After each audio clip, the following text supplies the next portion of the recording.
Hello students, हमारे आज के वीडियो लेक्चर का टॉपिक है हायर परचेस सिस्टम यानी कि किराया क्रय पद्धति। इसको समझने के लिए हमें देखना होगा कि इसकी प्रस्तावना क्या है, इसका इंट्रोडक्शन क्या है।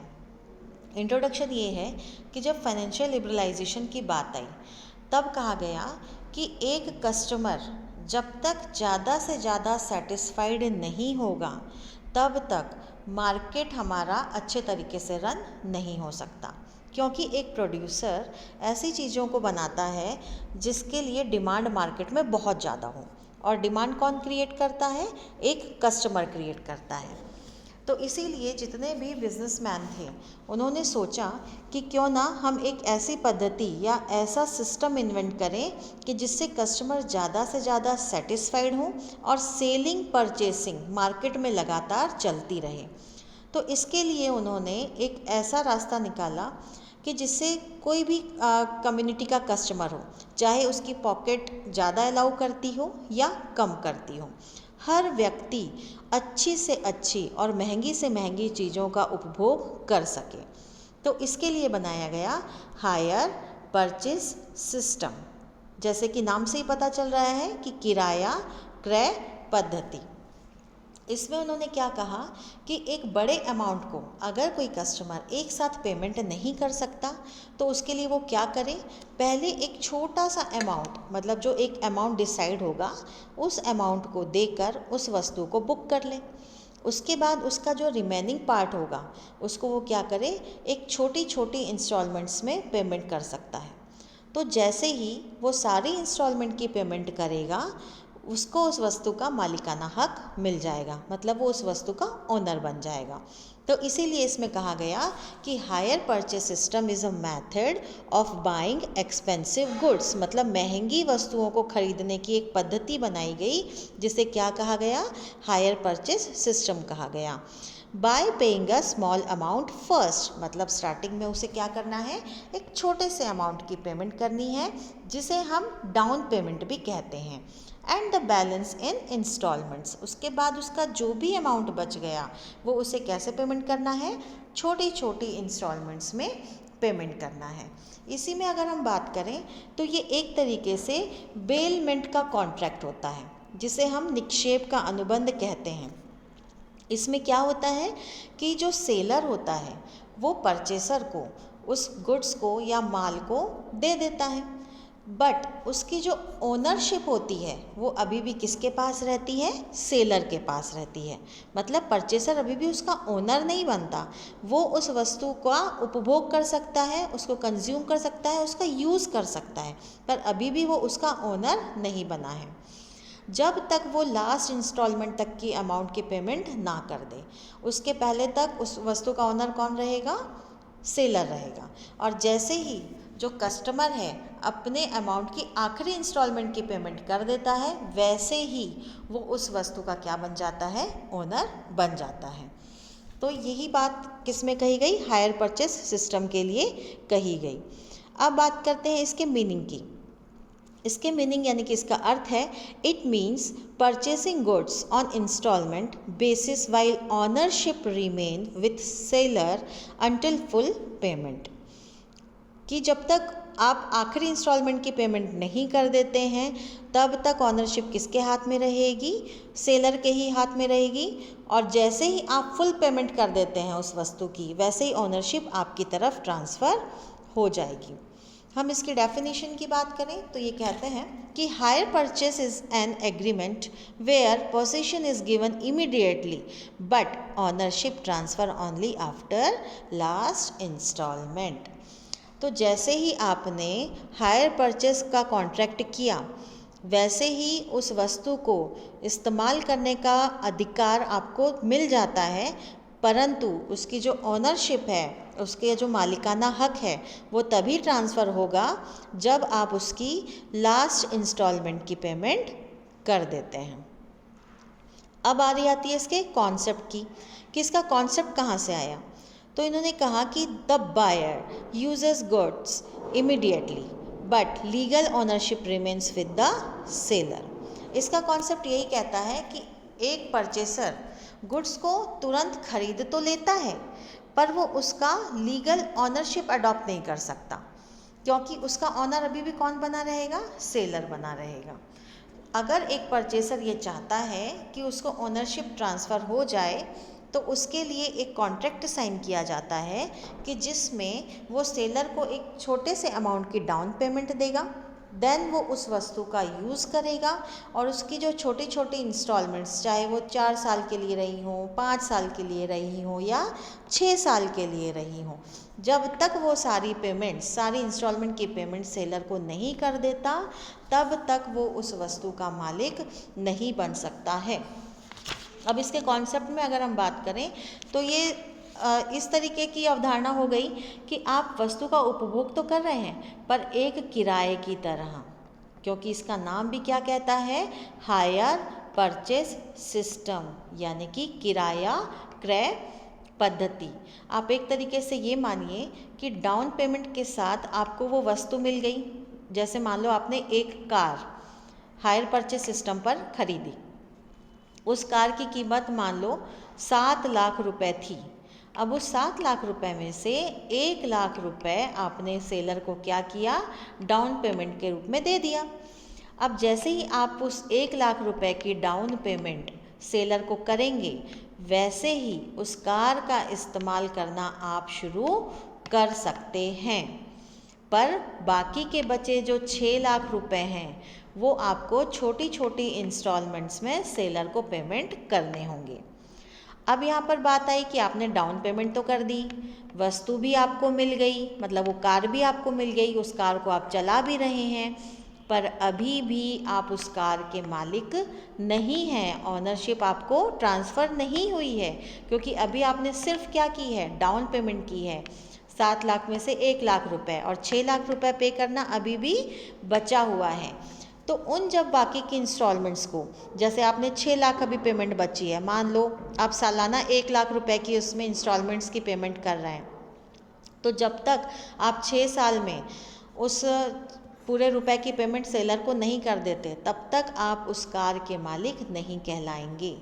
अब इसमें एक चीज़ और ध्यान देने लायक होती है कि हायर परचेस सिस्टम में क्या होता है कि आपको तुरंत सिर्फ कॉस्ट प्राइस की पेमेंट नहीं करनी होती। जैसे कार 7 लाख रुपए की थी, 1 लाख डाउन पेमेंट दिया, बाकी कितना बचा, 6 लाख। उस 6 लाख रुपए को आप सेलर को कैसे दे रहे हैं, इंस्टॉलमेंट्स में पेमेंट कर रहे हैं। तो क्या इससे सेलर को कोई फ़ायदा होगा, नहीं होगा। तो क्या करेगा वो, इस 6 लाख रुपए के ऊपर कुछ ना कुछ इंटरेस्ट आपको ऐड करके लेगा, तभी तो इसका फ़ायदा होगा। मान लो वो हर इंस्टॉलमेंट के पीछे आपसे 2,000 रुपये का ब्याज ले लेता है, तो इंटरेस्ट के साथ क्या होगा, उस 6 लाख की पेमेंट मान लो आपको 6 महीने में करनी थी, तो 6 दूनी 12, यानी कि 12,000 रुपये की कीमत आपको एक्स्ट्रा पड़ेगी उस वस्तु की। क्यों, क्योंकि उसमें 6 लाख तो आपको उसके कॉस्ट प्राइस में पेमेंट करना था, और साथ में जो आपके 12,000 रुपये हैं वो एक ब्याज की तरह आप किसको देंगे, उस सेलर को देंगे। तो इसीलिए कॉन्सेप्ट यही कहता है कि आप वस्तु का उपयोग इमीडिएटली शुरू कर सकते हैं, पर आप उसके मालिक नहीं बन सकते जब तक कि आप उसके फुल अमाउंट की पेमेंट नहीं कर देते। अब यहाँ पर हम बात करेंगे इम्पॉर्टेंट टर्मिनोलॉजी के बारे में, मतलब इसकी महत्वपूर्ण शब्दावली। महत्वपूर्ण शब्दावली के बारे में बात करें, सबसे पहले इसमें क्या कहा गया, कैश प्राइस। कैश प्राइस यानी कि नगद मूल्य। नगद मूल्य से मतलब होता है प्राइस पेड इन कैश, मतलब आप जो भी अमाउंट को किस में पेमेंट कर रहे हैं, कैश में आपको पेमेंट करनी है, उसे कहा जाता है कैश प्राइस। जैसे अभी मैं एक्सप्लेन कर रही थी कि मान लो उस कार की कीमत कितने रुपए है, 7 लाख रुपए है, तो इस वस्तु का, उस कार का कैश प्राइस कितना हो गया, 7 लाख रुपए हो गया। अब बात करते हैं higher purchase price. Higher purchase price कौन सा प्राइस होता है, जिसके ऊपर आप उस वस्तु को किराया क्रय पद्धति के अनुसार खरीद रहे हैं। तो इसको कैलकुलेट करने के लिए आप क्या करेंगे, हायर परचेस प्राइस में से माइनस कर देंगे total instalments plus down payment, जो कि हम इनिशियली एक छोटा सा अमाउंट पे करते हैं सेलर को। अब इसमें एक टर्म आता है डाउन पेमेंट। डाउन पेमेंट वो अमाउंट होता है जो एक स्मॉल फिगर हम किसको पेमेंट कर देते हैं? सेलर को उस वस्तु की बुकिंग के समय, वो कहलाता है डाउन पेमेंट, या फिर इसे क्या बोला जाता है? इनिशियल पेमेंट भी हम कह सकते हैं। अब बात करते हैं किसके बारे में? इंटरेस्ट के बारे में। तो इंटरेस्ट के लिए क्या कहेंगे? ब्याज, यानी कि एडिशनल चार्ज ऑन बैलेंस। जैसे 7 लाख की कार थी, 1 लाख रुपए आपने क्या कर दिया? डाउन पेमेंट कर दिया। रिमेनिंग अमाउंट कितना बचा? 6 लाख का बचा। पर इसके पहले हम ये बात कर रहे थे कि वो सिर्फ 6 लाख की पेमेंट सेलर को नहीं करेगा, उसमें उसे कुछ एडिशनल अमाउंट भी देना होगा, जिसे हम क्या कहते हैं? ब्याज कहते हैं। ठीक है। फिर नेक्स्ट है इसमें इंस्टॉलमेंट। इंस्टॉलमेंट का मतलब होता है रेगुलर पेरियोडिक पेमेंट्स। जैसे वो 6 लाख रुपए बचे हुए थे, तो उसने कहा कि भाई मैं इसे 4 साल में पे कर दूंगा, 5 साल में पे कर दूंगा, या 6 साल में पे कर दूंगा, तो उसे क्या कहा जाता है? इंस्टॉलमेंट्स कहा जाता है, जो वो एक रेगुलर टाइम पीरियड में उसकी पेमेंट उसे करनी होती है। अब देखते हैं कि origin of higher purchase system, मतलब इसका उद्गम कहाँ से हुआ था। तो इसमें कहा गया कि the system oriented in the England and became popular for machinery, vehicles and costly assets. तो ये सबसे पहले कहाँ शुरू किया गया था? ये सिस्टम इंग्लैंड में शुरू किया गया था, है ना। तो इसीलिए कहा गया कि the system originated in England. England में ही इसकी शुरुआत हुई थी, और जो कि किसके लिए बनाया गया था? महंगी मशीनों के लिए बनाया गया था, महंगी गाड़ियों के लिए बनाया गया था, या जो बहुत सारी कॉस्टली एसेट्स ऐसी होती हैं जिसे कस्टमर खरीदना तो चाहता है, पर एक साथ उसके कैश प्राइस की पेमेंट करने के अकॉर्डिंग उसके पास उतना अमाउंट अवेलेबल नहीं होता, तो वो क्या कर सकता है? एक इनिशियल अमाउंट की पेमेंट के बाद, जिसे कि हम डाउन पेमेंट कहते हैं, वो उस एसेट को परचेस कर सकता है। और ये धीरे धीरे सब जगह पॉपुलर हो गया। आज तो हायर परचेस सिस्टम हर जगह एप्लीकेबल है। अब देखते हैं कि इसमें parties of higher purchase system, कि कौन कौन सी पार्टीज इसमें इन्वॉल्व होती हैं। तो एक पार्टी होती है इसमें हायर वेंडर, ये एक टर्म है। जैसे कि सेलर, सेलर को क्या कहते हैं हम? हायर वेंडर, क्योंकि वो जो सेलर है वो उसको कैसे पेमेंट कर रहा है? किराए पर पेमेंट कर रहा है, तो इसीलिए उसे क्या कहते हैं? हम हायर वेंडर कहते हैं, यानी कि किराया विक्रेता। फिर है इसमें सेकंड टर्म हायर परचेसर, है ना, कि जो किराए पर क्या कर रहा है? किसी वस्तु को खरीद रहा है, तो उसे क्या कहा गया? हायर परचेसर, जिसे हम बायर भी कहते हैं। अब इसका फ्लो चार्ट क्या बनेगा? पहले जो हायर वेंडर है यानी कि विक्रेता है, वो क्या करेगा? गुड्स यानी कि वस्तु को किसको दे देगा? हायर परचेसर को दे देगा, यानी कि खरीदने वाले को दे देगा। बट अभी भी ऑनरशिप किसकी रहेगी? हायर वेंडर की रहेगी। और गुड्स की रिमेनिंग अमाउंट की पेमेंट कैसे करनी होगी? इंस्टॉलमेंट्स में करनी होगी। बट हायर परचेसर को पोजीशन मिल जाएगा, पोजीशन कि वो उस वस्तु को इस्तेमाल कर सकता है, उपयोग करना शुरू कर सकता है। अब इसके इम्पॉर्टेंट फार्मूलाज की बात करें तो इसमें पहला formula higher purchase price calculate करना होता है, कि आप किसी भी वस्तु को जिसको आप हायर परचेस सिस्टम के थ्रू परचेस कर रहे हैं, तो उसका हायर परचेस प्राइस कैसे कैलकुलेट करेंगे।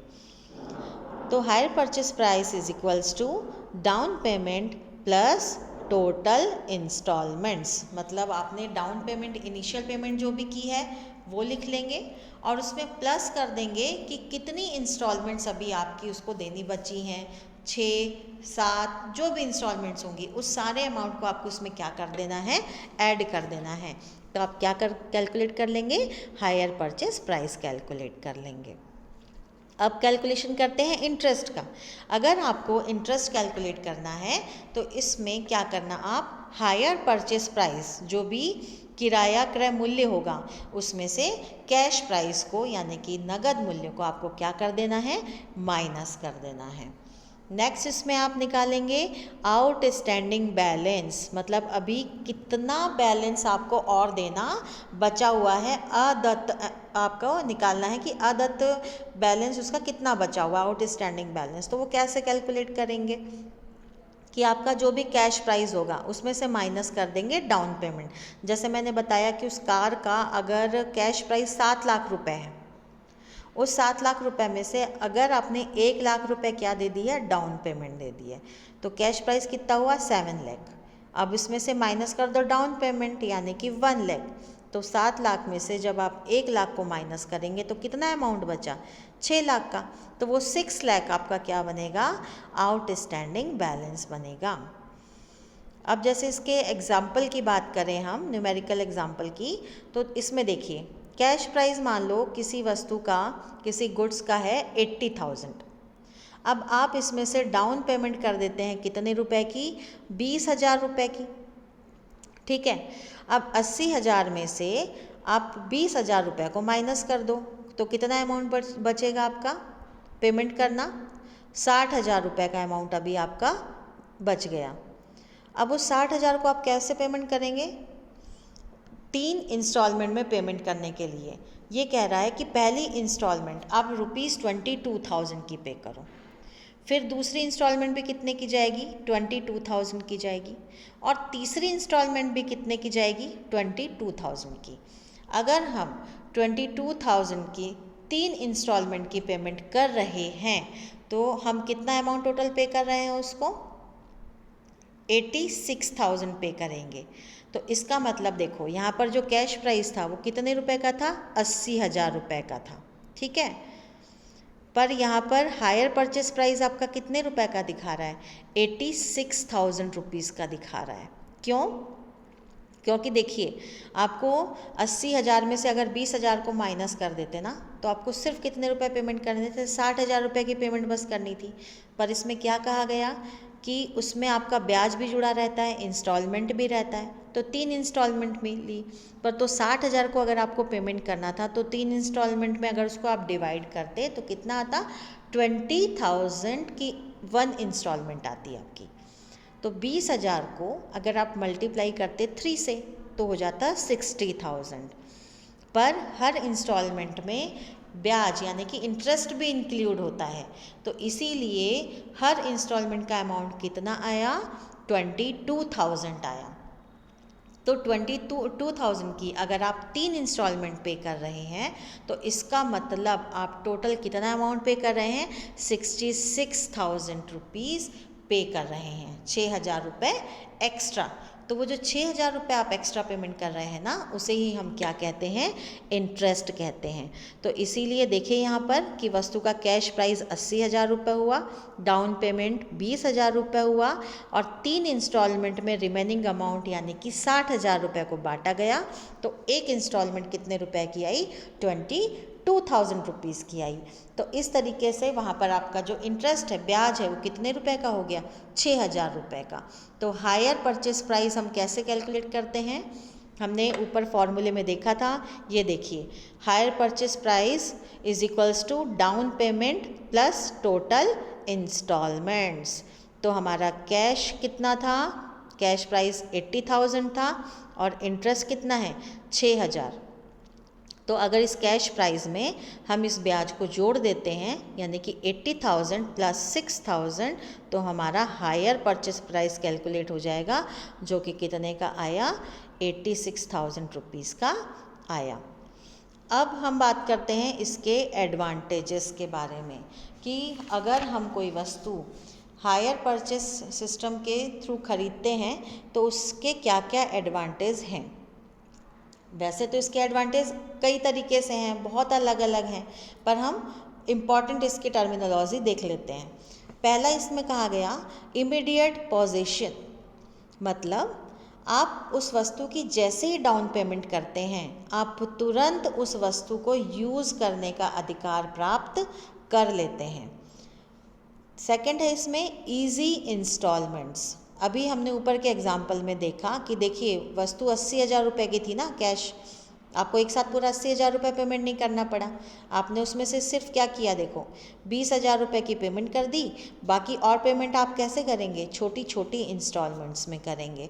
तो इसीलिए इसे कहा गया इजी इंस्टॉलमेंट्स। भी इसका एक एडवांटेजेस है कि आप महंगी चीज़ों को यूज़ कर सकते हैं क्योंकि उसकी पूरी की पूरी पेमेंट आपको एक साथ नहीं करनी है। Useful for expensive goods. इसका तो मोटे यही था कि एक कस्टमर क्या कर सके, महंगी से महंगी वस्तुओं का उपयोग भी कर सके। अगर वो उसकी सारी पेमेंट एक साथ करने के लिए कैपेबल नहीं है तो भी वो महंगी वस्तुओं का उपयोग कर सकता है। तो इसके लिए भी हायर परचेस सिस्टम एक अच्छी पद्धति है जिससे एक कस्टमर ज़्यादा से ज़्यादा सेटिस्फाइड हो सकता है। अब बात करते हैं इसके डिसएडवांटेजेस की।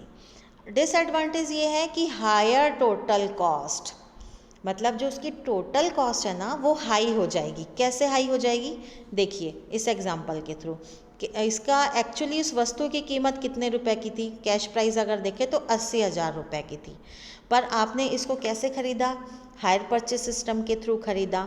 तो इसमें ब्याज जुड़कर इस वस्तु की कीमत कितनी हो गई, 86,000 रुपीज़ हो गई। तो कैश प्राइस 80,000 था, बट हायर परचेस के थ्रू खरीदने के कारण आपको उसकी एक्स्ट्रा पेमेंट करनी पड़ी जो कि ब्याज था, इंटरेस्ट के रूप में। तो इसीलिए वो वस्तु आपको कितने में पड़ी, 86,000 रुपये में, यानी कि 86,000 में पड़ी। तो इसीलिए इसने कहा कि हायर टोटल कॉस्ट। नेक्स्ट है इसमें ऑनरशिप डिलेड। बार बार इसमें यही कहा जा रहा है कि एक तरीके से ये किराया क्रय अनुबंध है, मतलब सेलर आपको तुरंत पोजीशंस तो दे रहा है कि आप उस वस्तु का इस्तेमाल कर सकते हैं। वो एक किराए की तरह इस्तेमाल करने के लिए बोल रहा है कि जैसे आपने इस साल इस्तेमाल किया, उसके एक इंस्टॉलमेंट के जो आपने पेमेंट की वो उसको उसका किराया मान रहा है, पर आपको वो उसका मालिकाना हक नहीं दे रहा है, मतलब ऑनरशिप नहीं दे रहा है। अब जैसे इस सवाल में क्या कहा गया था कि टोटल कितनी इंस्टॉलमेंट पे करनी है उसको, 3। तो जब तक वो लास्ट वाली इंस्टॉलमेंट यानी कि तीसरी इंस्टॉलमेंट भी पे नहीं कर देता तब तक वो उस गुड्स का मालिक नहीं कहलाएगा। पर चाहे वो पहली किस्त दे अभी भी वो उसके किराए पर इस्तेमाल कर रहा है, दूसरी किस्त देगा तब भी वो उसे किराए पर जब वो उसकी तीसरी किस्त की पेमेंट कर देता है तब कस्टमर उस गुड्स का मालिक बन जाता है। तो इसीलिए इसमें कहा गया कि इसकी ऑनरशिप कैसी है, डिलेड, मतलब देरी से आपको उसका मालिकाना हक मिलता है। Reposition possible on default. अब देखो कई बार इसमें क्या होता है कि अगर आप लास्ट इंस्टॉलमेंट की पेमेंट नहीं कर पाए या उसके बीच में भी कोई पेमेंट नहीं कर पाए तो सेलर को ये अधिकार होता है कि वो आकर आपसे उस वस्तु को वापस ले जाए। कई बार आपने देखा होगा कि आपने 5 इंस्टॉलमेंट्स पर मान लो कार को लिया था हायर परचेस सिस्टम के थ्रू, आप सिर्फ 3 इंस्टॉलमेंट की पेमेंट ही कर पाए थे। उसके बाद आपने कहा कि अब मैं आगे पेमेंट नहीं कर सकता, तो सेलर क्या बोलेगा कि मैं तुम्हारी उस 3 इंस्टॉलमेंट्स का हरण कर लेता हूँ, यानी कि फॉरफिट कर लेता हूँ। तुम उसे किराया मान लो कि 3 साल तक तुमने कार किराए पर ली और उसे चलाई, अब आगे की इंस्टॉलमेंट तुम पेमेंट नहीं कर पा रहे हो तो इस कार को मैं अपने साथ आकर वापस ले जाता हूँ। तो हायर परचेस सिस्टम में एक ये एडवांटेज होता है किसको, सेलर को, बट ये डिसएडवांटेज बन जाता है किसके लिए, परचेसर के, कि बेशक वो कितनी भी इंस्टॉलमेंट की पेमेंट कर ले पर जब तक वो फुल इंस्टॉलमेंट की पेमेंट नहीं करता तो तब तक वो उस वस्तु का मालिक नहीं बन सकता। तो इसीलिए सेलर आकर क्या करता है, उस वस्तु को अपने साथ वापस ले जाता है और जितनी अभी तक आपने इंस्टॉलमेंट पेमेंट की आप मान लीजिए वो एक तरीके से आपका किराया था। इसका एनालिटिकल टेबल कुछ इस तरीके से बनता है, जैसे अभी इसमें बताया कि हमको 3 साल में पेमेंट करनी थी उसकी, तो हमारा जो पहले साल पर हमारा आउटस्टैंडिंग प्राइस कितना था, 60,000, क्योंकि देखो हमने यहाँ पर 80,000 में से 20,000 की पेमेंट कर दी थी, तो हमारा आउटस्टैंडिंग प्राइस कितना बचा हुआ था, 60,000 का बचा हुआ था, है ना। और इंटरेस्ट कितना लगाना था टोटल हमको, 6,000, है ना। ये देखिए 6,000 का हमारा क्या था यहाँ पर, इंटरेस्ट था। तो 60,000 और आउटस्टैंडिंग प्राइस था, इंटरेस्ट आपको इस पर कितना देना है, 6,000 रुपये देना है। तो इसका मतलब जो एक पहली जो इंस्टॉलमेंट बनेगी वो कितने रुपए की बनेगी, 22,000 रुपीज़ की बनेगी। तो जब 60,000 में से आप 22,000 की पेमेंट कर देते हैं तो आपका जो भी अमाउंट बचेगा, बैलेंस अमाउंट, वो कितने का बचा, 44,000 का। अब आउटस्टैंडिंग प्राइस कितना है आपका, 44,000 है और आपकी इंस्टॉलमेंट कितने की है, 2000 की है तो उसमें आपका ब्याज इंटरेस्ट कितना है 4400 रुपीज़ का। लास्ट इंस्टॉलमेंट, थर्ड इंस्टॉलमेंट जैसे ही आप पेमेंट कर देते हैं तो बैलेंस देखिए नील बता रहा है। तो जैसे ही आपने थर्ड इंस्टॉलमेंट की पेमेंट की वैसे ही आपको उस वस्तु का मालिकाना हक मिल जाता है। तो अगर हम इसको एक समरी के रूप में देखें तो हायर परचेस सिस्टम यानी कि किराया क्रय पद्धति बिल्कुल अपने नाम के अकॉर्डिंग ही है कि आप सेलर को एक डाउन पेमेंट देते हैं, इनिशियल अमाउंट देते हैं, उस वस्तु को आप ले लेते हैं और जैसे इंस्टॉलमेंट की पेमेंट करते जाते हैं उस इंस्टॉलमेंट को आप किराए की तरह मानें। जब तक आप उस वस्तु का उपयोग कर रहे हैं, इंस्टॉलमेंट्स की पेमेंट कर रहे हैं, तब तक आप उस वस्तु को रखिए अपने पास।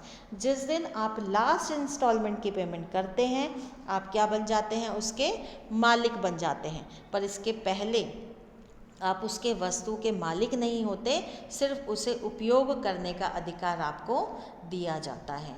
तो इस तरीके से किराया क्रय पद्धति उपभोक्ताओं को महंगी से महंगी वस्तु का भी कम पेमेंट यानी कि इनिशियल पेमेंट पर उपयोग करने का अधिकार प्रदान करती है।